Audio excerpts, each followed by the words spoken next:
How to log in to the Wells Fargo online banking. Now, in order to log in to the online banking of your Wells Fargo bank, you just simply need to open your browser and then search for Wells Fargo.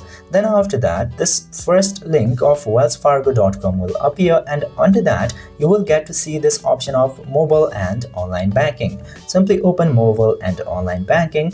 Then this page of Wells Fargo will appear, where you just simply need to tap into this option of sign on in order to log in to your Wells Fargo mobile banking.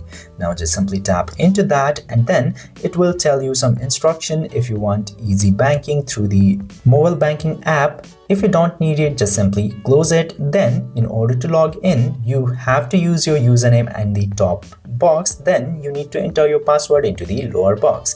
And after doing these very easy steps, tap to sign in option, and you will successfully be logged in to your mobile banking of Wells Fargo. I hope this video was informative. If yes, don't forget to hit that subscribe button.